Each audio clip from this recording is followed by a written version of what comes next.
আপনারা তো কেউ অযোগ্য নন, সকলেই কিন্তু যোগ্য যোগ্য মহৎ যোগ্য। শাস্ত্রকার বললেন মহৎ কৃপাবিনে কোন কার্য সিদ্ধি নয়। কৃষ্ণ ভক্তি দূরের হোক, সংসার না যায় ক্ষয়। যোগ্য জনায় সঙ্গ গুণে অযোগ্য যোগ্য হয়। পরশ মনের পরশে যেমন লোহা সোনা হয়ে যায়, তা ঠিক তেমনি বৈষ্ণবের অঙ্গের বাতাস গায়ে লাগলে, বৈষ্ণবের চরণ ধুলি গায়ে লাগলে অযোগ্য যোগ্য হয়ে যায়। সবাই মিলে ভক্তের চরণ ধুলি দান করে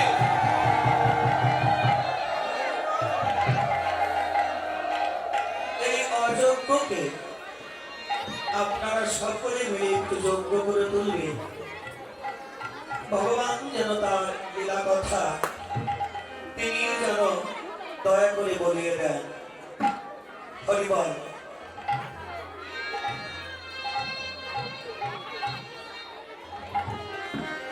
এতক্ষণ যে লীলাটি স্মরণ করলেন বৃন্দাবনের মধ্যাহ্নকালীন লীলা, শ্রীমতী রাধারানী সূর্য পূজা লীলা। বর্তমান আমরা যে লীলাটি স্মরণ করব সকলে মিলিয়ে আশা করেছি সময়কাল অপরাহ্নকাল স্মরণের বিষয় ভগবান শ্রীকৃষ্ণের উত্তর গোষ্ঠ লীলা। তা বৃন্দাবনের যত লীলা আস্বাদনকারী আমাদের শ্রীমৎ মহাপ্রভু, আর স্মরণকারী হল অনন্ত কোটি বিশ্ব ব্রহ্মাণ্ডের স্মরণীয় সাধু মহোজ্জ্বল। আমরা সকলে মিলে আপন আপন গুরু কৃপা শিরে ধারণ করি,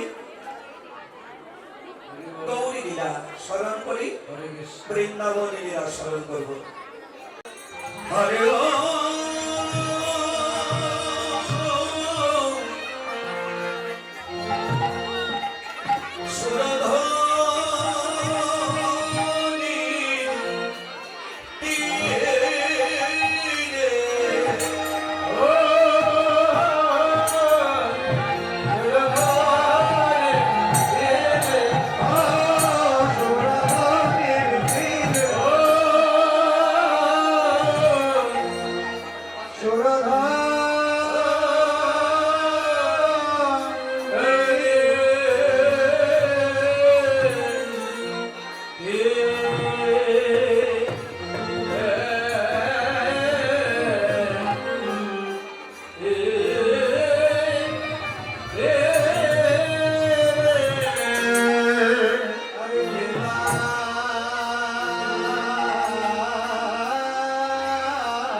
জীবন করে সে মানুষকে ভালোবাসবে,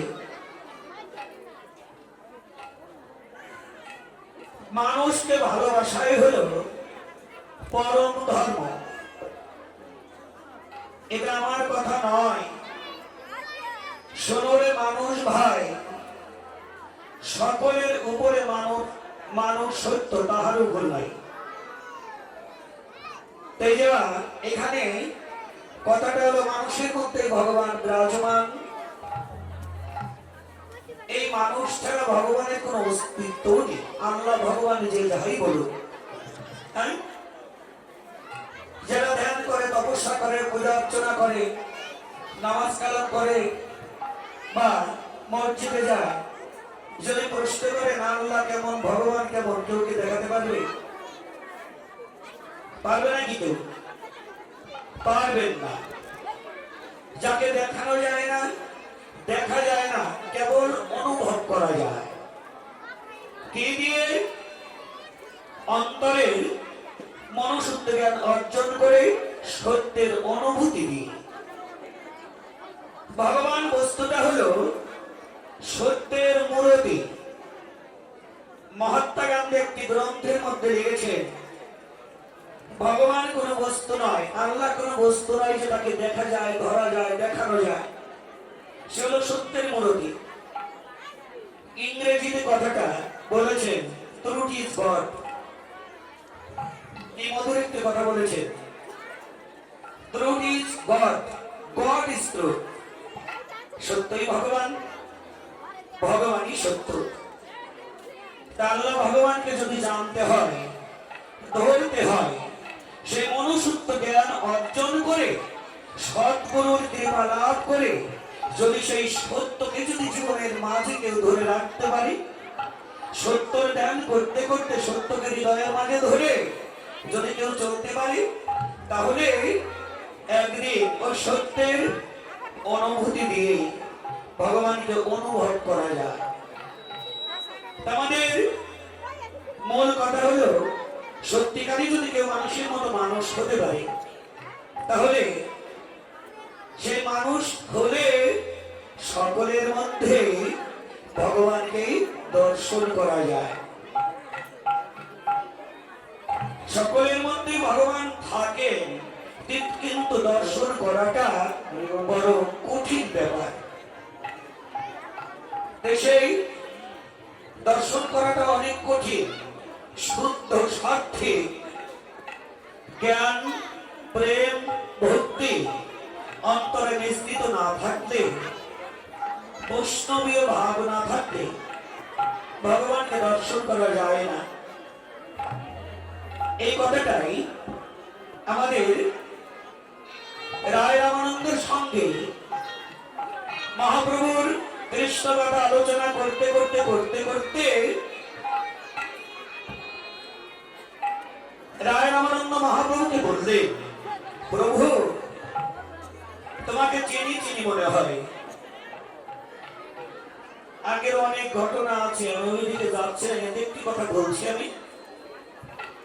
তোমাকে চিনি চিনি মনে হয়, তুমি সে ব্রজের কানাই, তুমি যে সেই আমাদের নদের নিমাই, তোমাকে তো চিনি ফেলেছি।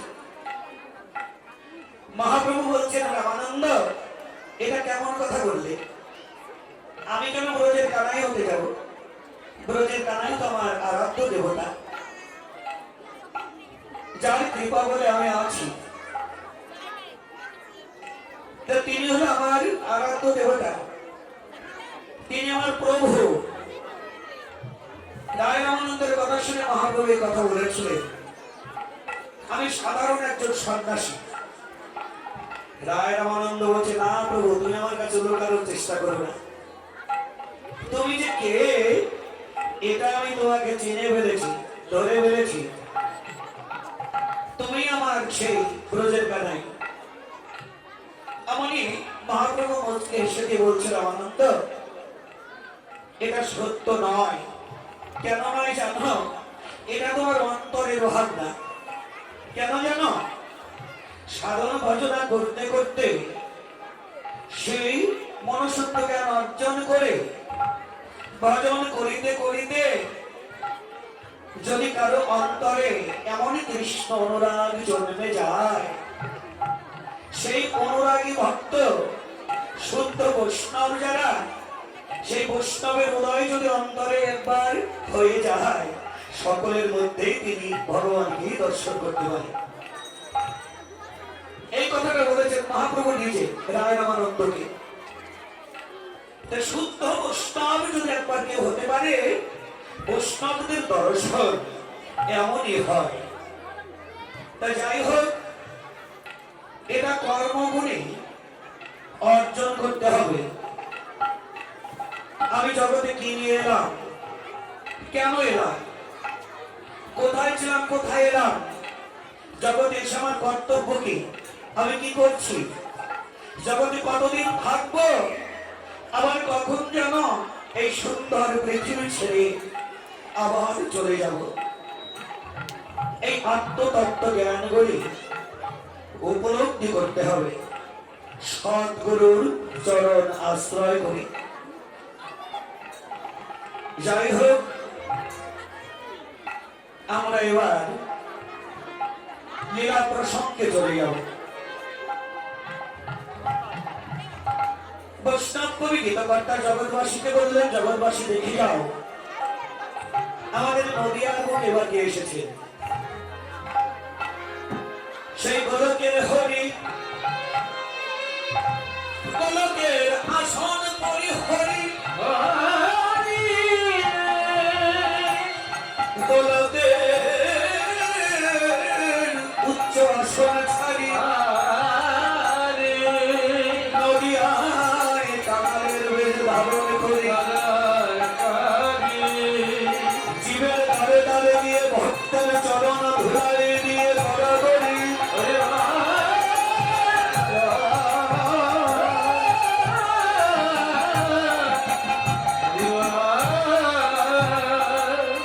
আনন্দ করে জীবিতে রেগে বললেন, হে নগরবাসী পুরুষ নারী, ওগো ভাই তোমাদের দুটো হাতে ধরি, ওগো ভাই তোমাদের দুটো পায়ে পড়ি,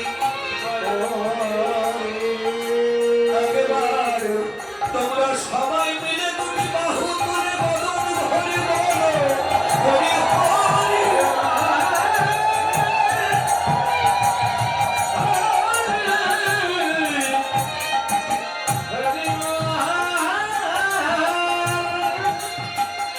আহা মরি মরি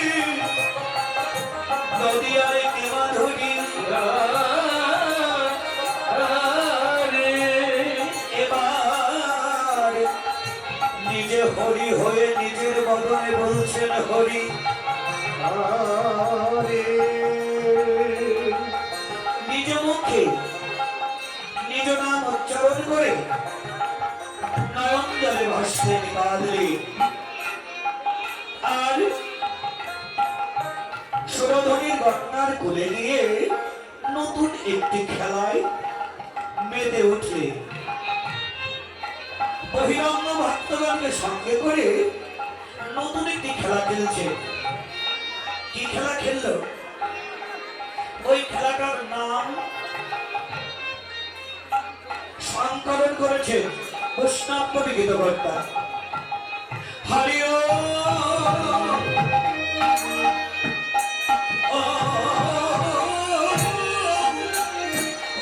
খেলায় বিনোদ খেলা আমার গোড়া গোনা মালে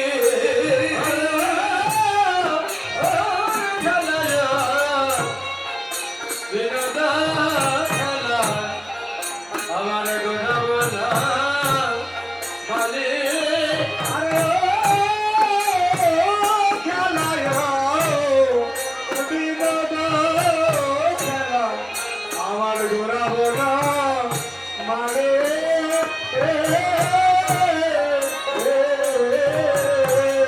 বিনোদ খেলা খেলে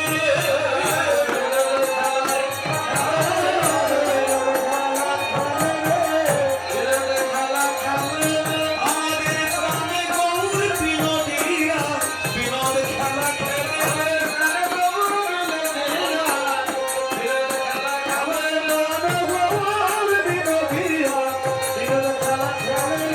ভক্ত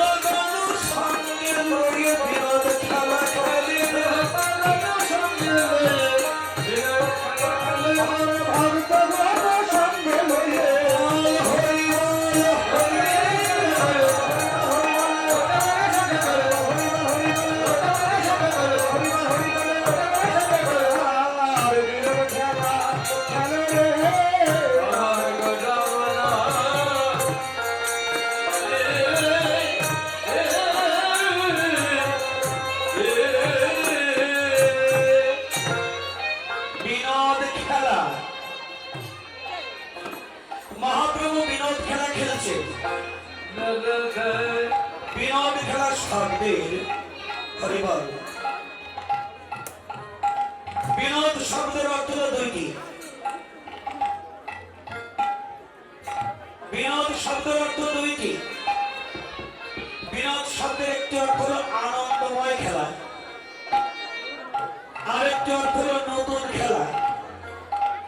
ভগবান যুগে যুগে অবতীর্ণ হলেন, গোলকধাম ত্যাগ করে ভোলাকে এলো, যুগে যুগে এলো, কিন্তু কোন যুগে কোন কালে কোনদিন যে খেলাটা ভগবান খেলেন নাই। নতুন খেলা, আরেকটি অর্থ হলো আনন্দময় খেলা, যে খেলা খেললে জীবের পরমাত্মা বিনোদিত হয়,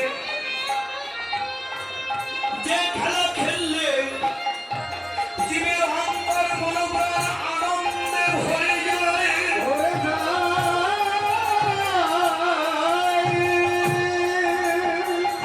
যে খেলা খেললে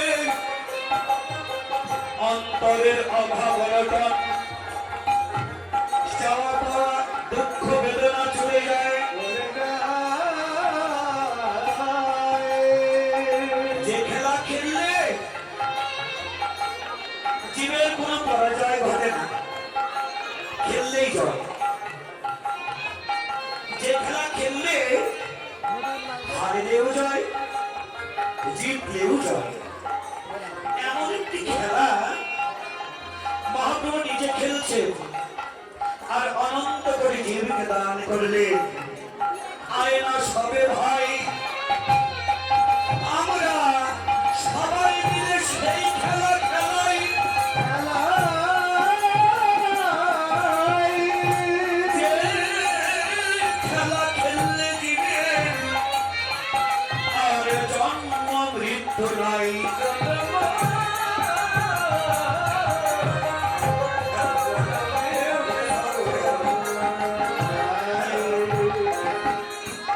যে খেলা খেললে জীবের কোনো পরাজয় ঘটে না, খেললেই জয়। তার মধ্যে একটু ব্যবধান আছে, কারো আগে কারো পরে। হরিনামের খেলায় তাহলে আগে জয়লাভ করতে পারে কে?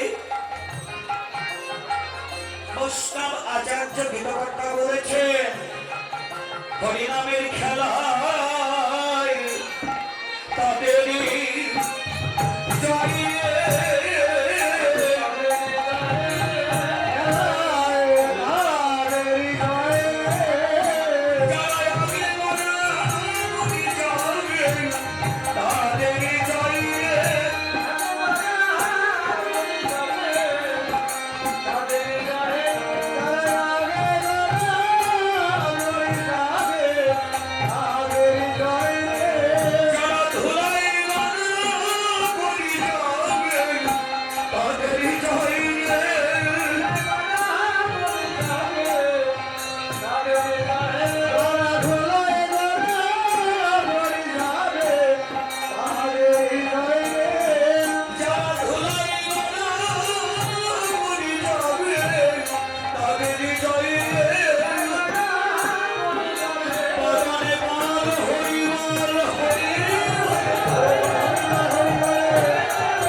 হরিনামের খেলা খেলছে,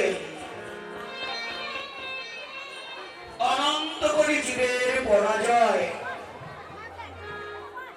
জীবের দুঃখ বেদনা ভগবান সইতে পারছেন না। এই দুঃখ বেদনা জীবের পরাজয় থেকে, দুঃখ বেদনা থেকে মুক্তির উপায় একমাত্র হরিনাম। দুঃখ বেদনা জ্বালা যন্ত্রণা থেকে যদি মুক্তি পেতে চাও, তাহলে সময় থাকতে সদ্গুরুর যুগল চরণ আশ্রয় করে ভজনের বীজ হৃদয় ক্ষেত্রে বপন করে হরি নাম প্রেমের মালা কণ্ঠে ধারণ করে সাধুগুরু বৈষ্ণবের মাঝে এসে বদনে হরি বল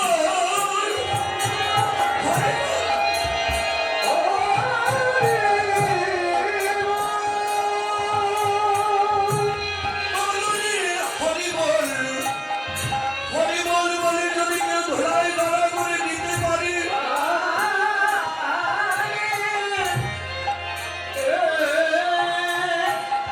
তার জীবনের দুঃখ বেদনা জ্বালা যন্ত্রণা সব চলে যাবে। শুধু তাই নয়, হরিনামের মধ্যে যে কত সম্পদ আছে, কত সম্পদ যে আছে এটা নির্ণয় করা যায় না।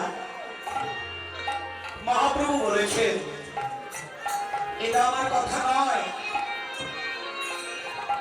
মহাপ্রভু কোন গ্রন্থ আদি লিপিবদ্ধ করেন করেছে নাকি? তবে নিজের হাতের লেখা 8টি শ্লোক আছে।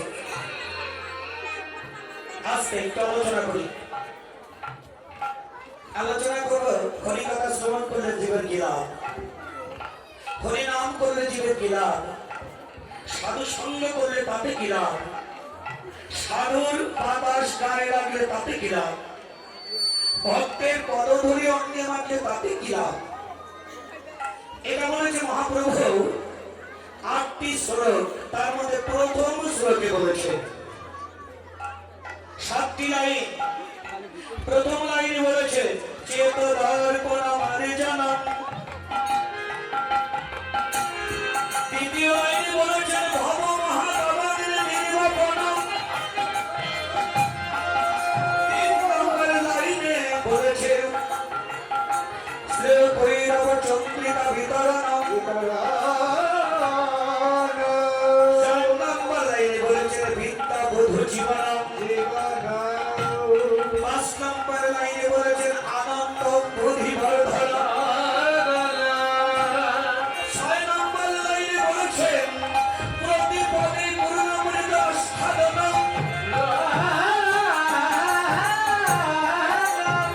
7 নম্বর লাইনে বলেছেন সর্ব আত্মা চিরতন, পরমা বিজয়তে শ্রীকৃষ্ণ সংকীর্তন।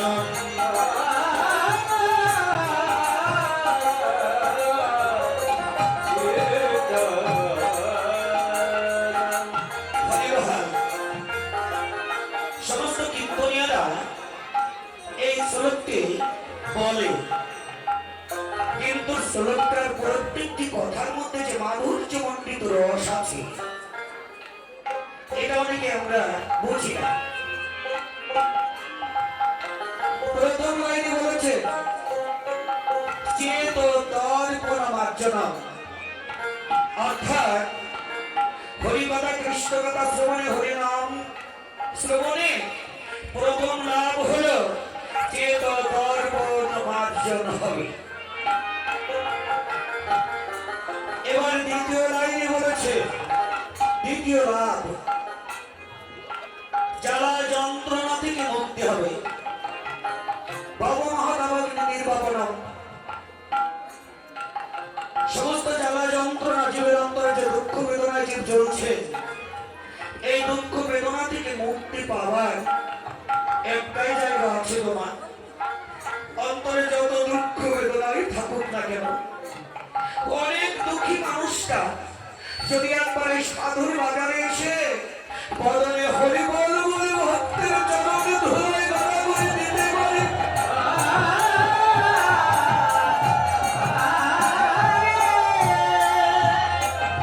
তার জীবনে ওই দুঃখ বেদনা জ্বালা যন্ত্রণা অন্তর থেকে চলে যাবে। এবার 3 নম্বর লাভ শ্রেয় কৈরব চন্দ্রিকা বিতরণ, অর্থাৎ অন্তরের ময়লা আবর্জনা আর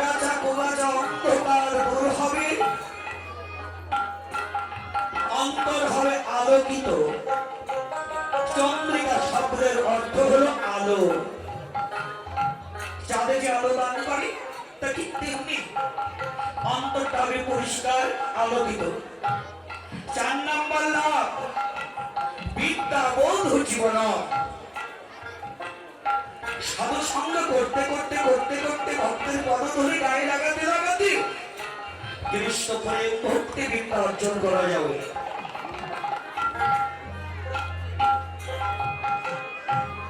আর কৃষ্ণ করে ভক্তি বিদ্যাটা এমনই বিদ্যা গো বাবা, যে বিদ্যাটা অর্জন করবে আপনার সমস্ত বিদ্যার মূল্য আপনি পাবে। আর লেখাপড়া করে গ্রন্থ আদি পাঠ করে যত বিদ্যা অর্জন করেন আপনি, ওই ভক্তি বিদ্যাটা যদি একবার অন্তরে যদি না জানবে, তার জীবনে সমস্ত বিদ্যা হয়ে যাবে নিষ্ফল, কোন লাভ হবে না। হ্যাঁ, যত বিদ্যা অর্জন করেছিলেন, ডিগ্রি পেয়েছিলেন, কেউ ব্যারিস্টারি করে, কেউ ম্যাজিস্ট্রেট হয়েছে, বিদ্যা অর্জন করেই তো। কিন্তু যত বিদ্যা অর্জন করেছে, ওই বিদ্যার মধ্যে ভক্তি বিদ্যা না থাকলে জীবনের শেষের দিনে গিয়ে দেখবেন সবই শূন্য।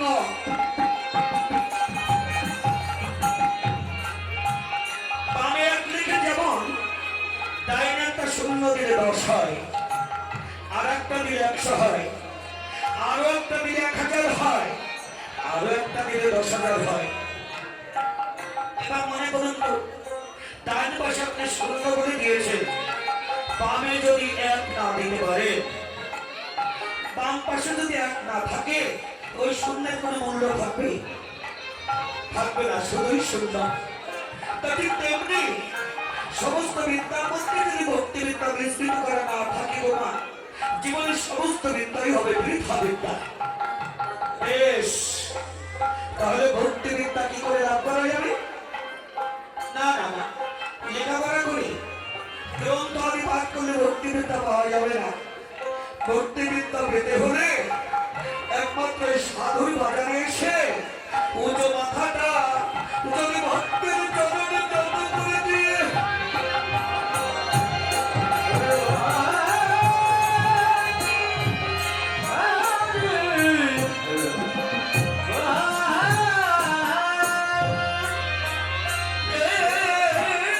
ভক্তের চরণে ধুলায় কেউ যদি গড়া করে দিয়ে ভক্তের চরণ ধরে যদি গায়ে লাগাতে পারি,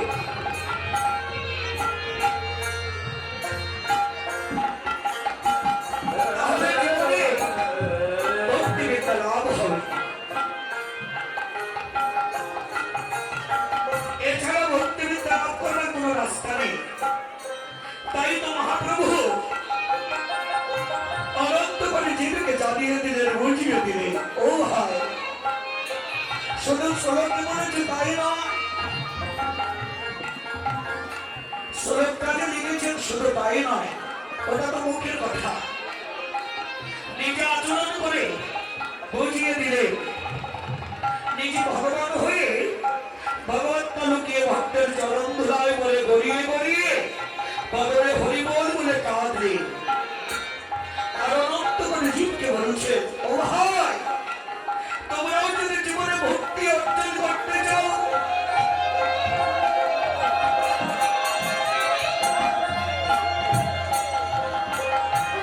জীবনে যদি ভক্তি বিদ্যা লাভ করতে চাও, সময় থাকতে গুরুদেবের চরণ আশ্রয় করে সাধুগুরু বৈষ্ণবের মাঝে ছুটে আসো। এই ভক্তের মাঝে এসে ভক্তের চরণে উঁচু মাথা নত করে দিয়ে এই ভক্তের চরণ ধরে